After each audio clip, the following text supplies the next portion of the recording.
Sundarban college of technology Satkhira কর্তৃক আয়োজিত advance certificate course in computer টেকনোলজির দূরের ও কাছের সকল শিক্ষার্থীকে জানাই আন্তরিক সালাম ও শুভেচ্ছা। আইসিটি কোর্সের আজকে আমরা এই সাবজেক্টের তৃতীয় ক্লাস শুরু করব। প্রথমে ই বুক বলতে কি বোঝায়। ই বুক একটি ইলেকট্রনিক বুক যাকে সাধারণ বইয়ের মতোই লেখা, ছবি, চিত্রলেখা ইত্যাদি রাখা হয়েছে এবং এগুলো কম্পিউটার এবং অন্যান্য ইলেকট্রনিক যন্ত্রে পড়া যায়। এই ইবুককে আবার পাঁচ পাঁচ শ্রেণীতে বিভক্ত করা হয়েছে। একটা হচ্ছে মুদ্রিত বইয়ের হুবহু প্রতিলিপি, দুই হচ্ছে যে বইগুলো কেবল অনলাইনে তথ্য ইন্টারনেট পড়া যায়, তৃতীয় হচ্ছে মুদ্রিত বইয়ের মতো কিছুটা বাড়তি সুবিধা সহ ইবুক, চতুর্থ চৌকস ইবুক, আর পঞ্চম হচ্ছে অ্যাপস ডাউনলোড করে কম্পিউটার বা মোবাইল ফোনে পড়া। এটা হচ্ছে ইবুক।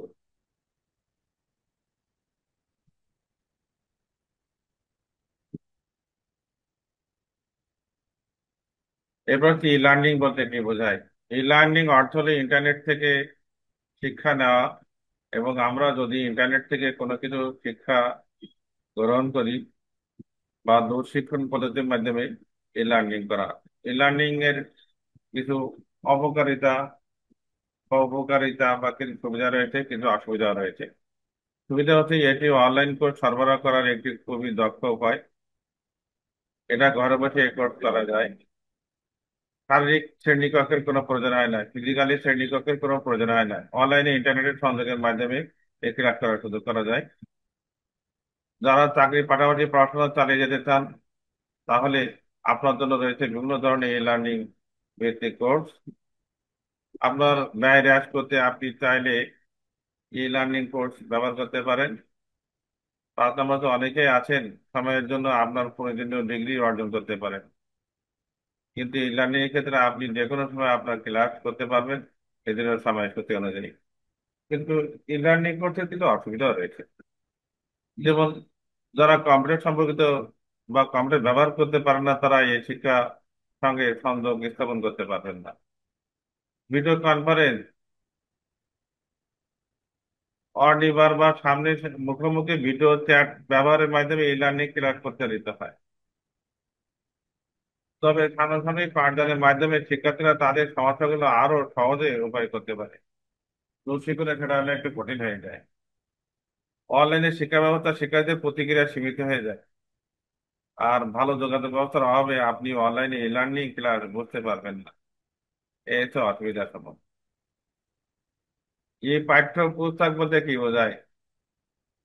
এই পাঠ্য পুস্তক হলো একটি ইলেকট্রনিক বুক, এইটি বই যার প্রকাশনা হয়েছে ডিজিটাল আকারে, লেখা, ছবি, চিত্রলেখা ইত্যাদি রাখা হয়েছে। এগুলো কম্পিউটার অন্যান্য ইলেকট্রনিক যন্ত্রে পড়া যায়। এই পুস্তকগুলোর সুবিধা, আপনাকে প্রচুর কাগজে বা পাঠ্য পুস্তকগুলির চারপাশে ব্যবহার করতে পারেন না। আপনি যেগুলো শুনতে পারেন, যাতে শোনার সময় আপনার চোখ ফিটে হয়ে যায়, আপনি সেগুলি চিহ্নিত করতে পারেন, নোট দিতে পারেন, যখন প্রয়োজন হয় হয় না তখন আপনি সেগুলো মুছে ফেলতে পারেন। আপনি সেগুলো থেকে কপি বা পেস্ট করতে পারেন। ভ্রমণের সময় সেগুলি নিয়ে যাওয়ার পরিবর্তে আপনি আপনার ডিভাইসে একাধিক কপি করে করতে পারেন। কাগজের পাঠ্যপুস্তকের বিপরীতে তারা দর্শিত করতে পারে। ডিজিটাল সামগ্রী সামগ্রী বলতে কি বোঝায়। ডিজিটাল বিষয়বস্তু তৈরি বলতে পাঠ্য, ছবি, ভিডিও, অডিও, ইন্টারেক্টিভ উপাদান সহ যে কোনো ধরনের ডিজিটাল মিডিয়া তৈরি প্রক্রিয়াকে বোঝায়। এতে online platform, social media, website, অন্যান্য ডিজিটাল চ্যানেলের সামগ্রী তৈরি করা জন্য জড়িত। অন্যদিকে মিডিয়া প্রোডাকশন একটি বিস্তৃত এরপরে আসি উপস্থাপনা সফটওয়্যার বলতে কেউ যায়। প্রেজেন্টেশন সফটওয়্যার হলো একটি ওই স্লাইড শো আকারে প্রদর্শিত হয়। যেমন আমরা যে প্রোগ্রামটা এখন ক্লাস নিচ্ছি, এই যে পাওয়ার পয়েন্ট একটা প্রোগ্রাম, এই প্রেজেন্টেশন উপস্থাপন করে আপনাদের ক্লাস নিচ্ছি। এ আবার তিন ধরনের ফাংশন রয়েছে। একটি হচ্ছে সম্পাদক, যাকে পাঠ্য লিখতে লিখতে এবং ফরম্যাট করতে দেয় গ্রাফিক্স ইমেজ এই মিডিয়ার মাধ্যমে। উপস্থিত সফটওয়্যারের পক্ষে কিছু বৈশিষ্ট্য রয়েছে। যেমন প্রেজেন্টেশন তৈরি করতে গেলে কি কি লাগে, তৈরি করা বা কাস্টমাইজ করা, কুইজ বা গেম, পোলিং, প্রশ্ন উত্তর, স্ক্রিনারহীন, শ্রোতাদের অভিজ্ঞতা বনাদ ইত্যাদি। অনলাইন ক্লাসরুমের সংজ্ঞা। অনলাইন ক্লাসরুম ব্যবস্থা হলো অনলাইনের মাধ্যমে ক্লাস করার রুল ও টেকনিক, গৃহবন্দী জীবনে ছাত্রছাত্রীদের পড়া অভ্যাসে চালু করে। এগুলো হচ্ছে অনলাইন ক্লাসরুম। যেমন দেখেন, আপনি অনলাইনে অনেক দূরে থেকে বাসায় বসে ক্লাস অংশগ্রহণ করতে পারছেন, কিন্তু এই ক্লাসটা করতে গেলে আমরা ফিজিক্যালি প্রতিষ্ঠানে যেতে হবে। এটা হচ্ছে অনলাইনে সুযোগ সুবিধা। তবে কি, অনলাইনে ক্লাস করতে গেলে আপনাকে ভালো একটা ভালো কম্পিউটার থাকতে হবে, অথবা অ্যান্ড্রয়েড ফোন থাকতে হবে। ভিডিও ভিডিওর মাধ্যমে ওখানে জুম জুম জুম অ্যাপস এর মাধ্যমে আপনি ক্লাসে অংশগ্রহণ করতে পারছেন। যদি আপনি জুম অ্যাপ বা এই সফটওয়্যারের সাথে যদি পরিচিত না থাকেন, তাহলে আপনি এই ক্লাসে অংশগ্রহণ করতে পারবেন না। অনলাইন ক্লাসরুমের যেমন গুরুত্ব, যেমন দেখেন কি, অনলাইন ক্লাসরুম ম্যানেজমেন্ট গুরুত্ব সম্পর্কে বুঝতে সবার আগে আপনাকে বুঝতে হবে একজন শিক্ষার্থীর কাছে পড়াশোনা লম্বা গ্যাপ থাকা কতটা বিপজ্জনক। লম্বা এই গ্যাপের কারণে শিক্ষক শিক্ষার্থীরা মোটামুটি পড়াশোনা থেকে নিজেকে সন্দেহীন করে ফেলে। এতে করে পরবর্তীতে পুনরায় সেই পড়াশোনার তাগিদ পড়লেও সফলতার সূত্র হারিয়ে ফেলে শিক্ষার্থীরা। Mail marks. আপনি কোনো অনুষ্ঠান করবেন, অনুষ্ঠানে অনেক প্রতিষ্ঠানকে ধরেন দাওয়াত দেবেন, অনেক ব্যক্তিকে দাওয়াত দেবেন, তাহলে ওই ব্যক্তির কাছে বাই পোস্টে আপনার কোনো চিঠি পাঠাতে হবে, অথবা আপনি মোবাইল করে যোগাযোগ করতে পারেন। আপনি মেইলের মাধ্যমে যদি একটা মেইল লিখে একটা চিঠি লিখে সব ব্যক্তি থাকে 500 বা 300 ব্যক্তির সঙ্গে কাছে একসঙ্গে আপনি তথ্যগুলো পাঠাতে পারছেন। এটা হচ্ছে মেইল মার্চের মধ্যে সম্ভব। এটা একটা চিঠি লিখবেন, একসঙ্গে আপনি একাধিক ব্যক্তির কাছে একই সময় পৌঁছে দিতে পারবেন। আর তখন এই চিঠিগুলো মিসিং হওয়ার কোনো সুযোগ থাকে না।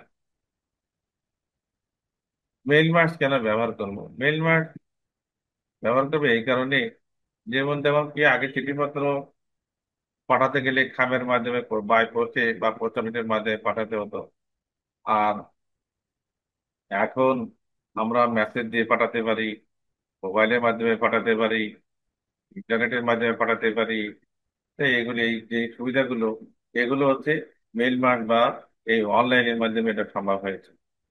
এটা আগে যে অ্যানালগ যে পদ্ধতি ছিল, অ্যানালগ পদ্ধতির মাধ্যমে এটা সম্ভব না। সফটওয়্যার কি? সফটওয়্যার এক এক ধরনের নির্দেশাবলী, ডাটা বা প্রোগ্রামের একটি সেট, যা কম্পিউটার পরিচালনা করতে, নির্দিষ্ট কাজ সম্পাদন করতে ব্যবহৃত হয়।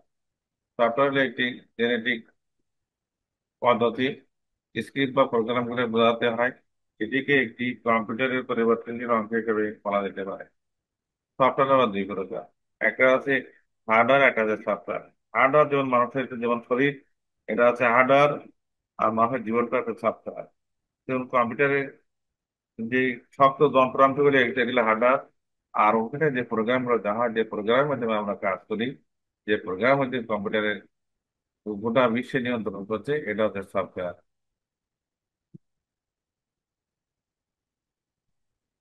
এরপরে সিস্টেম সফটওয়্যার কি বা অ্যাপ্লিকেশন সফটওয়্যার কি, এগুলো আমরা সবাই কম্পিউটার আমরা জানি। কম্পিউটার সম্পর্কে মোটামুটি আমাদের, আমরা না পড়ালেখা না করলেও একটা ধারণা নিজে লিখতে পারবেন।